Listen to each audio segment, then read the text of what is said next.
আন্দোলনের স্পিরিটকে ধারণ করে না, এরা জুলাই আন্দোলনের স্পিরিটই ধারণ করে। জুলাই আন্দোলনের স্পিরিট কি ছিল? জুলাই আন্দোলনের স্পিরিট ছিল অপপ্রচার, গুজব, সামরিক কূ এবং নানা ধরনের দ্বন্দ্ব সংঘাত এবং মানুষের মধ্যে মিথ্যা তথ্য প্রোপাগান্ডা ছড়িয়ে একটি রাষ্ট্র ক্ষমতা দখল করার যে স্পিরিট, সেটাই মূলত জুলাই আন্দোলনের স্পিরিট।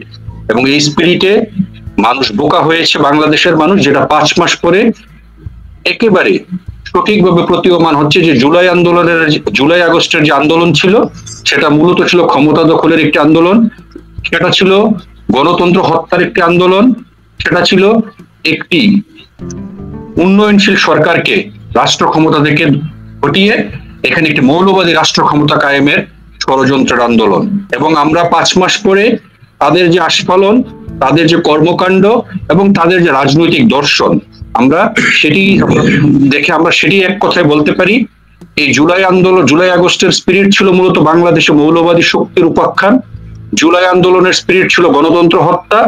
জুলাই আন্দোলনের স্পিরিট ছিল বাংলাদেশের অর্থনৈতিক প্রবৃদ্ধিকে খামচে ধরা। জুলাই আন্দোলনের স্পিরিট ছিল বাংলাদেশের স্বাধীনতাকে খামচে ধরা। জুলাই আন্দোলনের স্পিরিট ছিল মহান মুক্তিযুদ্ধকে খামচে ধরা। এবং জুলাই আন্দোলনের স্পিরিট ছিল সমগ্র বাংলাদেশের সাধারণ মানুষকে মৌলবাদী শক্তির হাতে জিম্মি করে বাংলাদেশে একটি ইসলামী শাসনতন্ত্র কায়েমের অপচেষ্টা।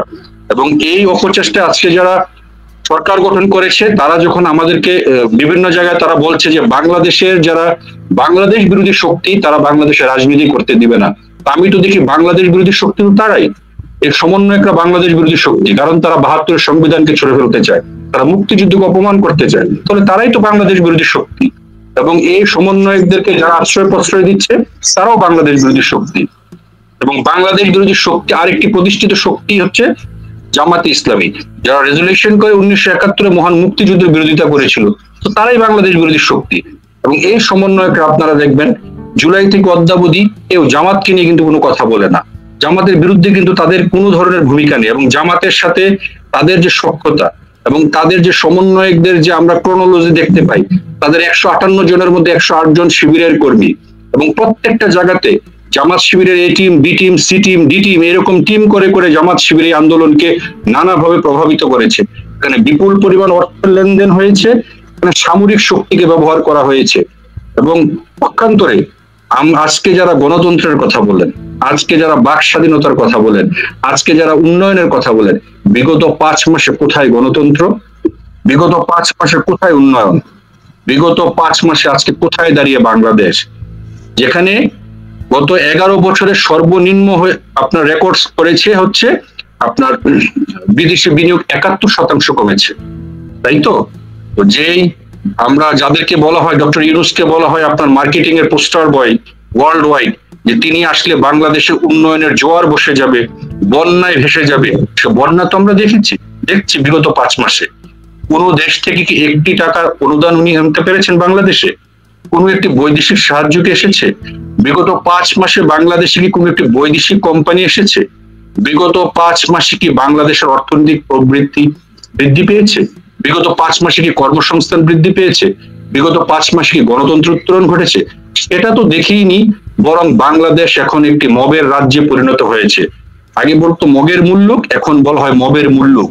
এই মবের মুল্লুকে যা ঘটছে সেটাকে আজকে সবাই, সুশীল, বুদ্ধিজীবী, বাম, ডান, সবাই চুপ করে আছে। এই যে বাম রাজনৈতিক দলরা, তারা বিগত সরকারের সময় একদম প্রেস ক্লাবের সামনে তাদের যে আস্ফালন, তাদের যে শ্রমিকদের নিয়ে কথাবার্তা, সরকারের নানা বিষয়ের বিরুদ্ধে তাদের কথাবার্তা, আজকে তারা চুপ কেন? হালুয়া রুটির ভাগ পেয়েছে? আজকে অন্যান্য যারা সুশীলরা বিগত সরকারের সময় সমালোচনা করতো, যারা 71 মহান মুক্তিযুদ্ধের বিরোধিতাকারী শক্তির সাথে তারা আজকে মিটিং করে, সভা করে, তাদেরকে সাথে তারা নানা ধরনের হালুয়া রুটির ভাগ বটরাতে ব্যস্ত, তাই তো? বাংলাদেশ আজকে তাই দেখছি আমরা। কোথায় দাঁড়িয়ে বাংলাদেশ? আজকে যে এই গাজীপুর সহ বাংলাদেশের নানা জায়গায় যে লক্ষ লক্ষ শ্রমিক বেকার হলো, কলকারখানাগুলো জ্বালিয়ে পুড়িয়ে দেওয়া হলো, গাজী টায়ারে আগুন লাগে 200 শ্রমিককে হত্যা করা হলো, নানাভাবে যে প্রতিনিয়ত যেভাবে মক কিলিং হচ্ছে, কোথায় বাম সংগঠনরা যারা মানুষের অধিকার নিয়ে কথা বলে, যারা লাল ঝান্ডা উঠিয়ে বাংলাদেশে নানা ধরনের আন্দোলন করে, কোথায় তাদের আস্ফালন? আজকে কেন তারা চুপ? তাহলে বাংলাদেশ ভালো পথে আছে। এবং আরেকটা বিষয় আপনারা খেয়াল করবেন, আজকে উত্তরবঙ্গে কৃষক মহাসমাবেশ ঘটেছে, ঠিক আছে? ওই কৃষক মহাসমাবেশের জন্য ফাইন্যান্স করেছে কি দুর্যোগ মন্ত্রণালয়, 1 লক্ষ কৃষক মহাসমাবেশ ঘটাবে, সেখানে 65.5 লক্ষ টাকা বরাদ্দ করা হয়েছে, 100 কৃষকও আসেনি, এবং ওখানে যারা সরকারি কর্মকর্তারা যাওয়ার কথা ছিল তারাও যায়নি। কারণটা কি?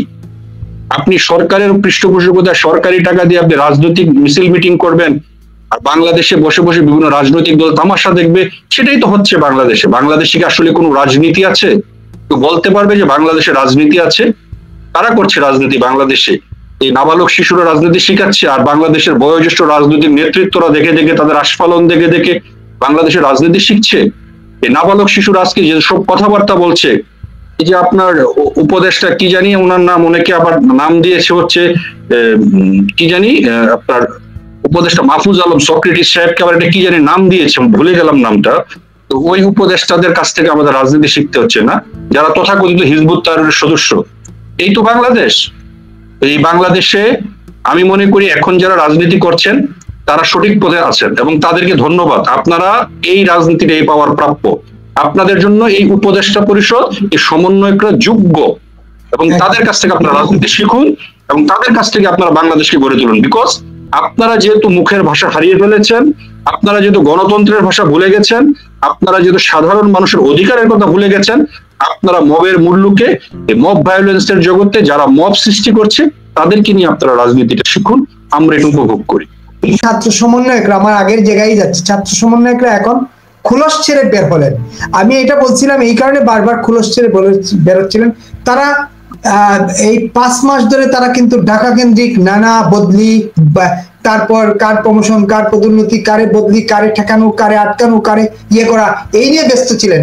ইদানিং তারা দেখছি ঢাকার বাইরে গিয়ে রাজনৈতিক কর্মকাণ্ড শুরু করেছেন।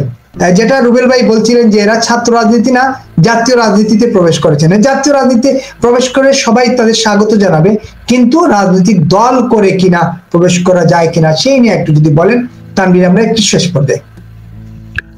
রুবেল ভাইকে ধন্যবাদ যে রুবেল ভাই অবশেষে স্বীকার করেছে যে বিগত 5 মাসে দেশে নানা ধরনের ঘটনা ঘটেছে এবং তারা প্রতিবাদ করেছে, সেজন্য আপনাকে ধন্যবাদ।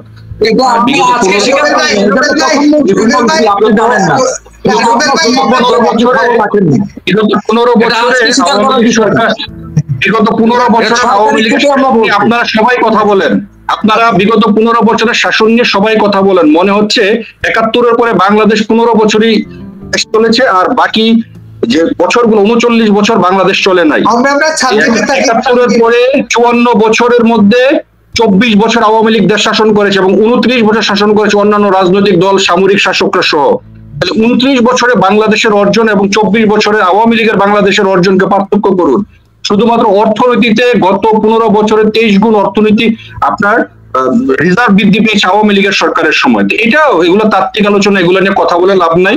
আর আমরা যদি আরেকটা বিষয় শেষ করে দিই, আমরা 3টি গ্রহণযোগ্য নির্বাচনকে যদি আমরা ধরি, 91, 2001 এবং 2009-এর নির্বাচন, সেই নির্বাচনে বাম জোটেরা কত ভোট পেয়েছিল বাংলাদেশে, যারা এত বাংলাদেশের গণতান্ত্রিক রাজনৈতিক দলের যারা সবচেয়ে বেশি তারা মনে করে যে নির্বাচন আওয়ামী লীগ 3 বছর করতে দেয় না, 3 টার্ম করতে দেয় না, ওই 3 টার্মে তাদের ভোট ব্যাংক কি অবস্থা সেটা আমরা একটু জানতে চাই। দেখেন, এই ছাত্ররা যাদের তাদেরকে যারা রাজনীতিবিদ বলছে, সেটাই তো তাদের রাজনীতি আর হিরো আলমের রাজনীতির মধ্যে কোনো পার্থক্য নেই। হিরো আলম হচ্ছে কমেডিয়ান, কমেডি রাজনীতি করে, আর এরা হচ্ছে জঙ্গি। এই পার্থক্য এতটুকু, আর কিছু নেই। এরা দুইটাই একই রকম, একই সুরে গাথা। এদেরকে যারা রাজনীতিবিদ বলে, এখন রাজনীতিবিদ আমি মনে করি যে কলুষিত করা হয়। এরা কিসের রাজনীতিবিদ? এরা রাজনীতির কি বুঝে? এরা সবাই তো এক বইয়ের পাঠক, এরা এক বই পরে বড় হয়েছে এবং ওই এক বইয়ের মধ্যে তারা সীমিত।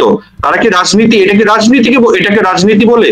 যারা সম্মান দিয়ে কথা বলতে পারে না, যারা সিনিয়র রাজনীতিবিদদেরকে যারা রেসপেক্ট করে কথা বলতে জানে না, যারা শালীন ভাষায় কথা বলতে জানে না, যারা গণতান্ত্রিক ভাষায় কথা বলতে জানে না, তাদের কথা হচ্ছে কি তাকে ধর, তাকে মার, তাকে ছুঁড়ে ফেল, তাকে ভেঙে ফেল, এটা রাজনীতি? আর বিগত 5 মাসে আইন শৃঙ্খলা বলতে কি বাংলাদেশে কোনো জিনিস আছে? আদালত অঙ্গন জামাত শিবিরের নিয়ন্ত্রণে। সেখানে আপনি যখন কোন আসামিকে অ্যারেস্ট করে নিয়ে যাওয়া হয়, আপনি আইনে এখন তাকে ডিম মারছেন, ডিম মারছেন, কাউকে জুতা পিটা করছেন। ভাই, এইটা কোন রাজনীতি? এবং সরকার যেখানে কারা হেফাজতে আসামিদের নিরাপত্তা দিতে পারছে না, তার ব্যর্থতার কি আর কোন হিসাব আমাদের বলতে হয়? এবং এই 5 মাসে আমি মনে করি যে বাংলাদেশে যে উন্নয়ন ঘটেছে, সে উন্নয়নটা হচ্ছে এই সমন্বয়কদের উন্নয়ন ঘটেছে, তাদের স্বাস্থ্যের উন্নয়ন হয়েছে। 5 মাস আগে তাদের স্বাস্থ্যের অবস্থা দেখুন এবং 5 মাস পরে তাদের স্বাস্থ্যের অবস্থা দেখুন। শরীর নিয়ে একজন হাঁটতে পারে না। 5 মাসে উন্নয়ন হয়েছে তাদের পকেটের, 5 মাসে উন্নয়ন হয়েছে তাদের দুর্নীতির, এই 5 মাসে উন্নয়ন সংস্কার হয়েছে এনজিওগ্রামদের। এই 5 মাস মূলত বাংলাদেশকে যেভাবে নিচের দিকে নিয়ে যাওয়া হয়েছে, এই 5 মাসে এনজিওরা দীর্ঘ ভীষণ মানে লং টার্ম পরিকল্পনা নিয়ে এসেছে। বাংলাদেশ গরিব থাকলে তো তারা লোনের ব্যবসাটা করতে পারবে এবং ওই দিকে বাংলাদেশ যাচ্ছে। এবং ইউনূস সাহেবের সোশ্যাল বিজনেস হচ্ছে তুমি গরিব থাকো আমি সুদে টাকা দিব, এই সুদের টাকায় বাংলাদেশ চলবে এবং বাংলাদেশ আসলে ওই পথেই যাচ্ছে। একেবারেই শেষ।